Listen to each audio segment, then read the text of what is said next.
The final pay-per-view of 2024 is coming up this weekend, man, and today I'm about to go over my predictions for the whole entire card. I will be live streaming the fights, come by, give my reactions to the fights, maybe even some sneaky little live bets as well. But, yeah, man, not going to waste any more time. Let's get right into this. First fight up, Kennedy Nzechukwu taking on Brzeski. Now, Brzeski, along with Chris Barnett, who I like, they're probably some of the worst heavyweights on the roster. Brzeski, knocked out by Waldo Cortez Acosta, just got knocked out by Mick Parkin. I mean, Mick Parkin, he's good skill-wise, but the dude's got no power whatsoever. I might have more power than Mick Parkin. I mean, he just doesn't hit with anything, It's like there's just, pillows in his hands, and he can't really hit hard. But anyways, no durability. He's primarily a striker. He's got, he'll throw a lot of low kicks. That's what he likes to do. A little bit of a right hand. He's slow. He's going to be slower here. He's going to be at a reach disadvantage, a skill disadvantage, a wrestling disadvantage, every damn disadvantage in the book, okay? But, there's always that chance with Kennedy. I mean, he got clipped by Jacoby. He's gotten put out a couple times. He is a bit chinny. But, him moving up to heavyweight is going to help a little bit with that durability, not having to cut the weight. And he's a very skilled fighter. He's got good striking. He's very good in the clinch. And he's not a wrestler, but he could take Brzeski down. Walter Walker was doing it over and over and over again. And look, man, I think you keep it simple here. You go with Kennedy. He looked good at heavyweight, fast hands, fast combinations, and I think the move to heavyweight's a very good one. I mean, the guy's huge. He's 6'5" with a very long reach, moves in and out quick, and he's gonna smoke these guys, right? And if he just doesn't get caught, of course. But yeah, man, I think the easy pick is gonna be Kennedy Nzechukwu here. Just a first round TKO for me. That's how I see it going. If you're getting TKO by Mick Parkin, man, it's probably not looking too good for you. Next up, Chase Hooper taking on Clay Guida. A horrible fight. It doesn't make sense. People want to say, I guess Hooper's a little bit young, but people say, oh, Hooper's a prospect. He's a prospect. He's taking a massive step down. Okay, Vyacheslav Borshev, I don't care that Clay Guida, can wrestle a little bit. Vyacheslav Borshev would eat Clay Guida alive, knock him out, okay? And now he's taking on Chase Hooper, and, Chase Hooper, people want to say he's a prospect to watch out for at lightweight, and not yet, man, okay? He's not. Throw him against Manuel Torres, okay? What the hell is Manuel Torres going to do to a guy like Chase Hooper? Knock him out in the first round. Not even close, okay? You know what I mean? So Chase Hooper, people need to pump the brakes a little bit, and this number is a little bit ridiculous to me. Guida, to me, I kind of feel like he's the better boxer, the better striker. I mean, what has Hooper proven? He knocked down Vyacheslav Borshev, pretty big accomplishment, but other than that, has proved nothing on the feet. Got absolutely smoked by Steve Garcia, and look, man, he's 24 or 23. Guida's 42, okay? This is a fight where I'm going to pick Chase Hooper. No way I'm touching this number because I do think, like, at the end of the day, Guida, he kind of can strike a little bit better. He's tight with the boxing. He's going to struggle with the range, but it's not like Chase Hooper's some technical range striker that manages distance so well. He doesn't. He can't do that. And, yeah, man, I just think Guida, he always wants to wrestle. He's probably going to shoot a takedown, put himself in a bad position, and find himself losing this fight via submission. And I think Chase Hooper gets it done, I'd say second round submission. Next fight, man. Oh, boy. Michael Chiesa taking on Max Griffin. Honestly, I was thinking I was maybe going to pick Michael Chiesa here, but I just look back at his fight versus Kevin Holland, and even the Sean Brady fight just didn't look good. And I know he kept it a little bit close with Sean Brady, but when you look at that fight, stylistically, it is, kind of a good fight for him. Sean Brady's a guy who's going to wrestle no matter what. He's not going to, even try to wrestle Bilal Muhammad. You see how that went. But, he tried to wrestle Chiesa, and he did wrestle Chiesa. He ended up winning the fight pretty easily, but Chiesa had some moments in that fight. And I just don't think Chiesa's good, man. Especially right now, he's kind of taking the role of being a commentator. I don't think he really is that dedicated to the game. Max Griffin, I believe, trains with Anthony Hernandez. I don't know exactly, but I do think he trains there. He's kept up with some of the younger guys, all right? And no, I don't think he'd beat Kevin Holland, but I think he'd give him a much harder fight than Chiesa did, which Chiesa got subbed in 1 minute by Darce, okay? You know what I mean? And he gave Morales a bit of a tough fight, landed some nice combinations versus Morales. And when it comes to the wrestling, yes, Chiesa, if he can get him down, is pretty good. Good control, good BJJ, very good submission game. He'll always have that in his back pocket, but I just don't even know if he's going to be able to get him down. You know, Max Griffin, like I said, if I'm remembering right, he does train with Anthony Hernandez. You know, that guy's a killer. Cardio's on point. I expect Max Griffin to come in this fight prepared, and I expect him to get it done. So I'm going to pick Max Griffin. I don't think he gets a finish, but I do think he lands more volume and steals a pretty solid decision, 30-27. So, yeah, I'm going to be going with Max Griffin. Next up, whoo, man. One of the best fights on this card, one of my favorite fights of the year, Cody Durden taking on Joshua Van. Look, big Joshua Van fan here, okay? And I like Durden's style. You know, he's from my home state, so I got to put some respect on the man. Look, man, I think Van is really, really good. I really think he's great. You know, he's got great boxing, great counter boxing, great body shots, cardio's on point. The takedown defense has looked really, really good. Not so fast, all right? Cody Durden. Cody Durden is a dog. He has heart. And this guy's good, all right? He's very, very good. And he's really shown some levels to his striking that's improved. I mean, go back to that Bruno Silva fight. I mean, the guy came out hot, was tagging Bruno Silva all over the place before Bruno Silva got the finish. I'm telling you, man, you go, to see on the record, oh, he lost to Bruno Silva. He had Silva hurt and was killing him on the feet. Now, I don't think he's a better boxer here. But one thing that I don't see anybody talking about is how much of a slow starter Joshua Van is. He does not throw combinations at the start of the fight. He is stationary. Cody Durden's not doing that. He's coming out swinging. He's coming out to finish you fast. Pause. But no, seriously, man, nobody's been talking about, oh, yeah, Van's a slow starter. He is a slow starter. You know, he drops first round to Felipe Bunez, as well as not Daniel Marcos. Oh, my gosh, why do I get him mixed up? Who's the other guy? Borjas.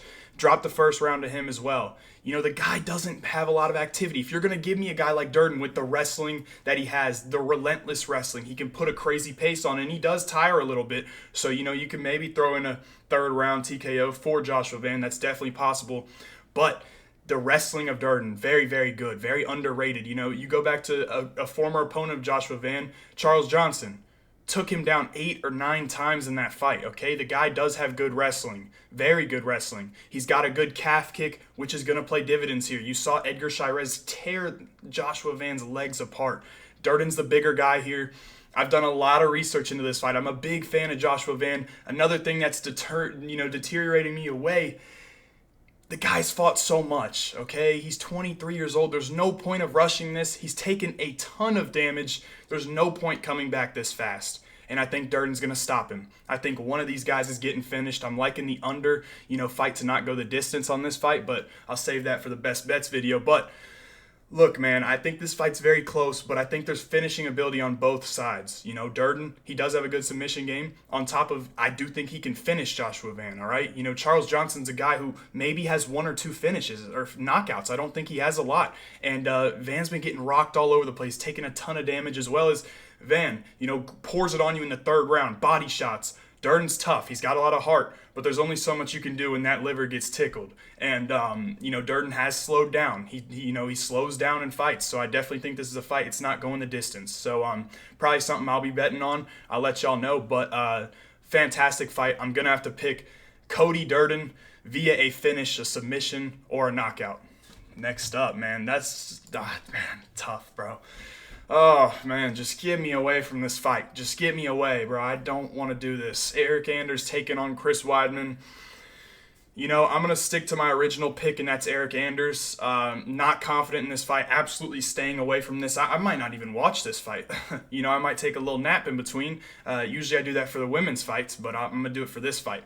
No, I'm joking. But look, man, Weidman, he hasn't looked great, all right? He beats Bruno Silva. Bruno Silva's out of the UFC. He doesn't even want to fight anymore. And he didn't even win that fight. He should have gotten disqualified. But what Chris Weidman does, he has some solid, slick boxing, which is okay. His wrestling is good, obviously. I don't think he has that same kind of power, especially because that leg's messed up. He's a little bit older. He doesn't have that same wrestling power where he can just take anybody down. And you look at the picture of Eryk Anders, he is a big boy. He's a big guy. I know he had some addiction problems. I read and he's off that. He's clean. Going to be motivated in this fight, so I'm going to be picking him. When it comes to his skill set, I don't think he's the slicker striker. I don't even think he's the better wrestler. But the physicality on Eryk Anders is good. You saw him go to a very close fight with Marc-Andre Barrieu, who at the time was pretty good. Now Marc-Andre Barrieu has gotten knocked out cold. But, what I mean is Eryk Anders, he's going to have the power advantage here as well, as well as the physicality. I think he'll be more physical in the clinch. Guys, this is a hard fight to read, but I'm going to pick Eryk Anders to get it done via decision, 29-28. So yeah, man, next up is going to be Bryan Battle taking on Randy Brown. Now look, these odds are too much, okay? There's absolutely value on Brown, and I'm picking Randy Brown, all right? And I did pick against Bryan Battle last time out, and I got, put to sleep. Bryan Battle, guys, is one of my favorite fighters. I love the guy, but I think this is a harder matchup than people want to give credit to, okay? This is not an easy matchup for Bryan Battle. Randy Brown is a good fighter, beats Ezelecki dos Santos, a very good fighter, knocks out Muslim Salikov, a good fighter. Bryan Battle's resume, not the greatest. Other than the Juice win a no contest against Lusa, Randy Brown smokes Lusa, right? You go back to the not Tresean Gore. Is it Gore? Man, I can't even remember. It's Tresean Gore. He knocked Bryan Battle down really bad. Had him hurt bad. And that chin does seem to stick up in the air for Bryan Battle, which concerns me in this one because Randy Brown, now he has some durability problems as well, without a doubt. And if a KO comes, I think it can come from either side in this fight. I do think that. But I'm going to be on the Randy Brown side because I think the footwork. You go back to that Juice fight, Battle was moving forward a lot. And Juice was just backing up and, not cutting angles at all. Just kind of giving Bryan Battle what he wanted. I don't see that here. Randy Brown is faster. He's got great footwork. He's going to be elusive. He did get caught by Maddalena, who, come on, guys. Maddalena is a better boxer. He was in and out of that pocket faster. Bryan Battle's flat-footed when he's entering the pocket. Randy Brown can really make him pay. And I do think if it goes to the wrestling, I do give the edge to Bryan Battle. And I think he will use it a little bit more in this fight. But Randy Brown's got good offensive submissions. You got to watch out for the Gilly. You got to watch out for the Darce. Got very long limbs. And if he gets put on his back, Battle can control him, which makes me a little nervous. But I do feel like this fight's going to be taking place at the range of Randy Brown, okay? Because I think Randy Brown's going to stick and move, be able to cut angles, and drop a big right hand and land something hard on Battle. Maybe knock him out. We'll see what happens. But I just think this line is a little too wrong. Randy Brown has proven himself. A win over Ezelecki dos Santos, who is still very game, a very good fighter. Bryan Battle, I very much like. One of my favorite fighters, but I cannot pick him in this fight. And the value on Randy Brown is absolutely insane. Now, both these guys' durability is not the best, and I think Brown's durability is worse. But I don't see as much power coming back from the Bryan Battle side. And, that pressure of Battle, if he comes out and fights like he did against Juice, which I do think he will be doing because, Juice was the bigger guy, the taller guy. Brown's going to be the taller guy. Battle cannot sit back at range because he's going to lose that battle. No pun intended there, but he will lose if he's at range. He's going to have to be coming forward. Everybody has to come forward against Randy Brown. He knows how to get out of the way, and I think he'll be doing that. So, I'm going to be picking Randy Brown. I'm going to go with a decision, possibly a KO, but I've already put some money on Randy Brown. Tons of value on the guy, man. He's a very, very good fighter, and I think he gets this one done. Very fun fight, though. I'm very excited for that. Next up, Movsar Evloev taking on Aljamain Sterling. Now, skill for skill, Evloev's way better. And I do want to get that out of the way. But I think this can cause some problems here. Because to me, Evloev has no finishes in the UFC, which is a problem already. But he doesn't really definitively win rounds, and that's a problem for me if I'm going to bet on him. So I won't be betting on him, and he keeps rounds close, and I think he might drop the first to Aljo because of the striking of Aljo. It's different. It's hard to, get reads on, but the crisper boxer, the faster guy is going to be Evloev. This fight will be taking place on the feet unless Evloev wants it on the ground, okay? Because guys, come on, man. Aljo, he's a good fighter. He's got a great legacy, but he was much, much bigger than these other bantamweights, all right? Let's keep it real here. Now he's going against a guy who is very, very strong, can scramble for days, not going to be submitted at all. In my humble opinion, I don't think there's any way, that Movsar Evloev gets submitted unless he gets dropped and, Sterling hops on his back. That's it. Other than that, I don't see it happening. So if Evloev, he can reverse the position and put Aljo on his back. I do firmly believe that he's the best wrestler. I want to say the best wrestler in the division. I do think he has the best chance to contend with Topuria, and I do like his skill set a lot, but, not a fighter I'm willing to put money on because, especially in this fight, it's 3 rounds. He doesn't do enough to win rounds. They're very close. He outlands people a little bit. He doesn't have big moments. And Aljo leaves himself open to shots, so maybe you see a good counter shot from Evloev, drops Aljo, something like that. But I do think I'm going to go with Evloev to win a decision, obviously, here. But I do think a KO is possible, okay? I want to say possible because Evloev, he dropped Arnold Allen last time out, and he does, have crisp technique on the boxing, and Aljo leaves himself open sometimes. I'm not going to sit here and, babble too much about that, but, if you're feeling a little, dangerous, you sprinkle a little bit on Evloev KO. I'm sure you'll get a great number for that, but decision's going to be my pick for Movsar Evloev. I think he'll win this one via decision. Next up, Themba Gorimbo taking on Vicente Luque, and I don't know here, guys. I mean, if someone can tell me what Themba Gorimbo has proven so far, I would like to know, okay? I don't think he's proven anything, all right? He hasn't fought anybody. His best win is coming over Nico Price. Does that do anything for anybody? Nico Price is 35 and taken so much damage. His brain has probably been hit by a freight train. You know what I mean? The dude can't even really move anymore. And it really showed. And he didn't even really win that fight that dominantly. You know what I mean? Win over Ramiz Brahimaj, Takashi Soto. I mean, good gosh, man. It's just none of those are good wins. Vicente Luque, I know he hasn't looked good. Especially in that Buckley fight, definitely makes me a little bit concerned. But I go back to that RDA fight, spent a lot of time grappling. He's the better grappler. He's better skill for skill everywhere in this fight. Skill for skill. Vicente Luque is one of the best fighters in the world. He's got everything. Boxing, jiu-jitsu, grappling. And I'm going to be picking him here. I don't know why I wouldn't. He's obviously had that issue, the brain bleed. But I think this is an easy fight for him. Themba Gorimbo sloppy striking on the feet. I could see Vicente staying in the pocket, dropping a little left hook on him, dropping him. You know what I mean? And if it goes to the grappling, sure, I do think Themba's pretty good wrestler. And if he can get you on, if he can get on top of you, he can, control you for a little bit. There's no submission threat. He doesn't have submissions. He's got good ground and pound. He's pretty aggressive. This fight is on a little bit short notice for Themba Gorimbo. And what I've noticed about Themba Gorimbo is that he likes to shoot takedowns a little bit lazily when it gets later in the fight. He does them real lazy. And a guy like Vicente Luque, he sees an opportunity like that, he's snatching that neck up, snatching the Darce choke, snatching the guillotine. Most Darce chokes in the UFC.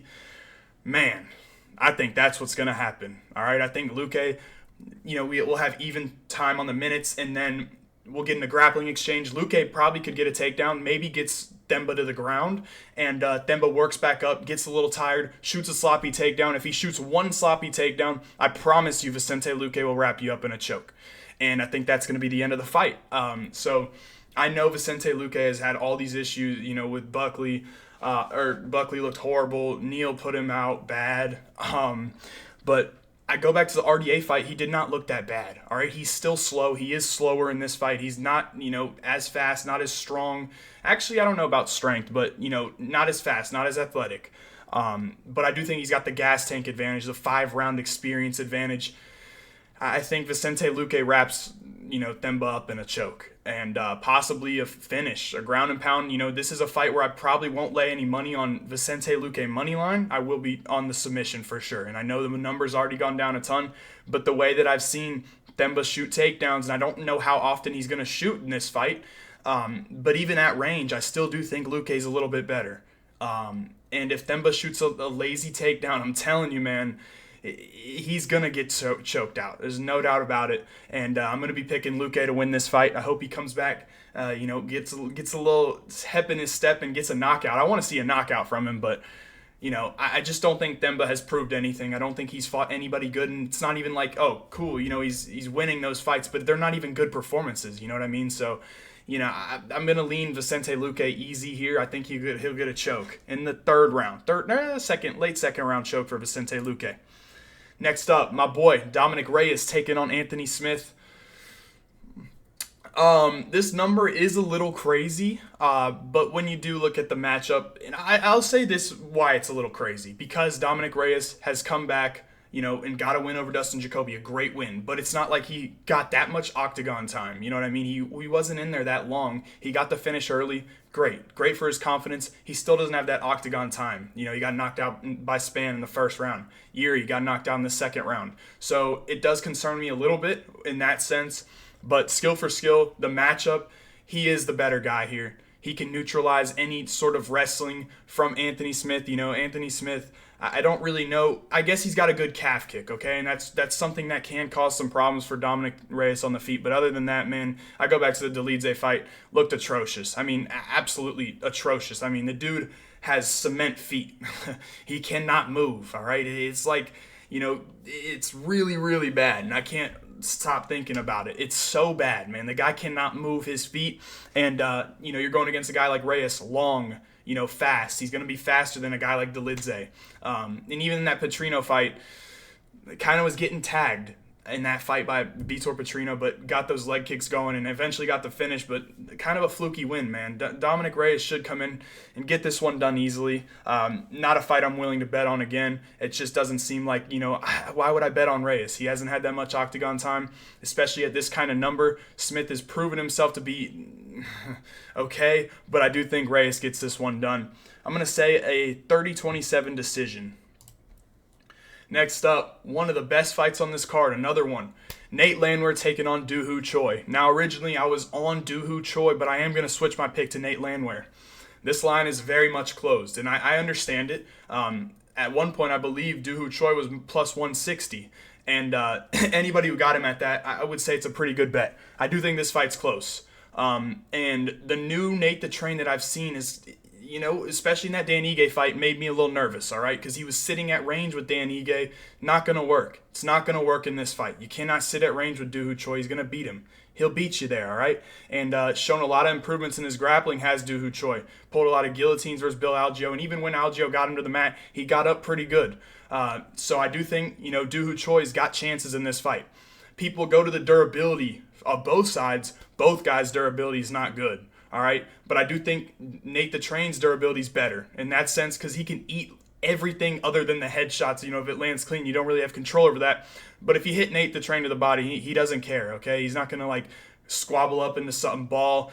He doesn't care. He's just going to keep coming forward. Calf kick, he doesn't really care. Obviously, you can't control getting hit in the head, going out. But Doo Ho Choi has that kind of power. He's got good technique, fast combinations, and that speed can give problems. Very powerful right hand as well. He goes out there, beats Bill Algeo, a fight where I bet on Doo Ho Choi to win that fight by KO and decision. But look, man, I think Nate the Train can break Doo Ho Choi. Now people have been saying, Nate the Train doesn't have that great technique on his striking, and I would agree. It's not as good, but it is pretty solid. I rewatched him back, and I was surprised. I thought this guy was just winging punches, but he does have some technique, and he was able to, give Dan Ige a little bit of problems. Nothing insane. I mean, he did get dropped, I believe, in every round in that fight, but man, I think Nate the Train can break Doo Ho Choi. I think he can. Doo Ho Choi, he's taken a ton of damage. He got dropped by Kyle Nelson. Nate the Train, man, he's going to come forward, and if he doesn't come forward, it could be a long night, but I hope he does. I expect him to do that. That's why I'm picking him. Maybe he sits at range for a little bit and then decides he has to go, and that's where I think he can have success. I think he's got a great gas tank, great cardio. He is the better wrestler here, but I don't think this is going to play much of a factor. I do think, at the end of the day, Doo Ho Choi's wrestling, defense, and, jiu-jitsu is good enough. So I do think this fight will take place on the feet. It's going to be a fun fight for sure. I would kind of see either maybe a Doo Ho Choi early knockout or Nate the Train late knockout. So, I'm going to be picking Nate Landwehr to win this fight via I'm going to go actually a decision. I think he'll get a 29-28 decision. So, yeah. Next up, Kron Gracie taking on Bryce Mitchell. A very, very weird fight for me to watch. And originally I was like, okay, easy Bryce Mitchell. But now that I think about it, it can be a little bit, little bit hairy. Then the reason I say that is because Kron Gracie's going to pull guard. He does it every fight. He's a loser. I don't even know why he's in the UFC. Nobody cares about this dude. And it could be interesting because if you're going to give Bryce Mitchell top control, I think Bryce Mitchell's going to take it. He's going to take that every single time. And that's where this fight could get hairy because Bryce Mitchell, outstanding on the mat. And I do think his top pressure is second to none. I mean, the guy has a very good ability, if he can get you down and put you on your back, to keep you there the whole round. And, give you a submission threat as well. But I don't, know that much about jiu-jitsu. And Kron Gracie, if you're getting in a grappling match, that gives him more of an opportunity, right? And I think he's not a good striker at all. I mean, the best fight he had was against Cub Swanson, where he ate a ton of shots, just kept coming forward.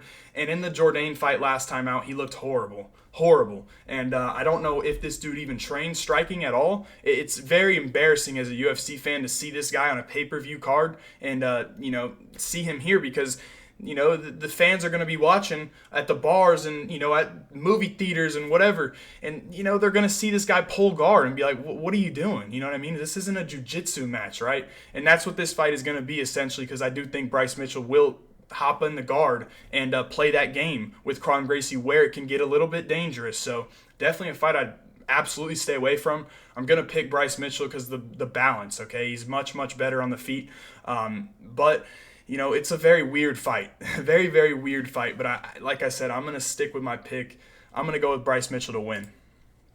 Next up, Ciryl Gane taking on Alexandre Volkov. I'm going to pick Ciryl Gane here, man. Ciryl Gane is a quitter, a clown, and a loser.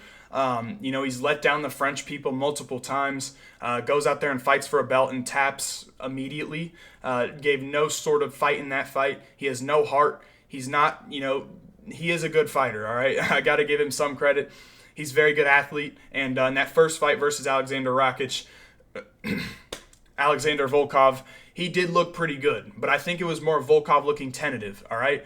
Volkov didn't go forward a lot. And I think it was the footwork of Ciryl Gane giving him too many problems. I do think Ciryl Gane has felt what Alexandre Volkov has to offer. Alexandre Volkov doesn't really evolve his game, okay? It's pretty much the same thing over and over again, and I think he's slowed down a little bit, all right?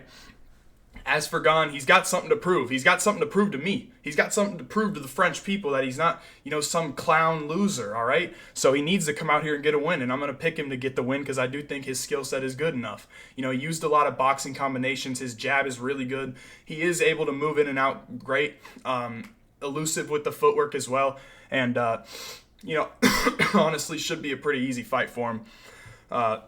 Probably say he gets this one done 29-28. I don't know. Yeah, 29-28. Next up, the co-main event, Garry taking on Shavkat Rakhmonov. You see my breakdown on the fight. You know that I'm picking Shavkat Rakhmonov, and I do think it's that clinch. That clinch, that strength, that physicality of Rakhmonov is going to get this one done. Now, Garry at plus 285 is definitely something to look good for. There's definitely value on that. Absolutely. I mean, the guy's undefeated, a good striker.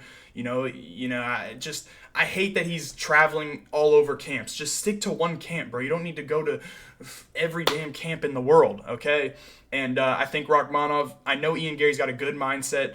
I think Rakhmonov's mindset is just on a different level. I mean, the dude, I don't think he's got much going on inside that mind besides fighting. He's very durable. He's not going to give Ian any respect at all. So he's just going to come forward, grab Garry, beat his ass in the clinch probably. And by the time he gets later on in that fight, I don't think Gary's going to have much left, all right? So that's what I see. Shavkat Rakhmonov grinding out Garry. I don't really think, this fight is going to be at range. If it is at range, Garry is better, but Rakhmonov can hold up, and hold his own and land something hard because he does hit harder. He's not going to give Garry respect, bro. He's going to treat him like a little girl, go in there and just wrap him up and immediately start kneeing him. But I do think skill for skill, I already said this, that Garry is a better fighter, skill for skill. But I do think Rakhmonov is going to get this one done.